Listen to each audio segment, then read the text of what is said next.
Hello everyone, welcome back to my channel.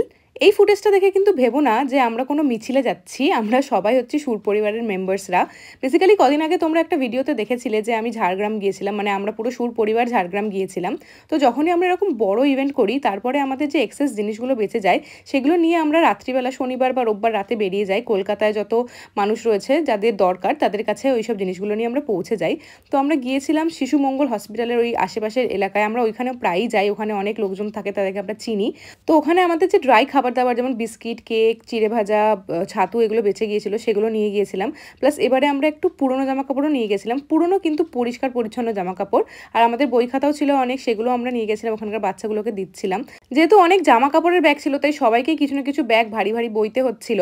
তারপর ওখান থেকে আমরা চলে যাই যতীন দাস পার্কের ওখানে। ওখানে যে পেট্রোল পাম্পটা আছে তার পাশের যে রাস্তাটা রয়েছে ওখানে এই মানুষগুলো থাকে। এদের কাছে আমরা আগেও গিয়েছিলাম, দুর্গাপুজোর সময় গিয়েছিলাম, তোমরা ভিডিওতে দেখে থাকবে। তো এই বাচ্চাটাকে দেখো, লিটারালি ঘুম চোখে ছিল। তারপরে সব জিনিসপত্রগুলো দিয়ে চা টা খেয়ে আমরা চলে এলাম বাড়ি। দেখা হচ্ছে পরের ভিডিওতে। ওকে, টাটা, বাই বাই।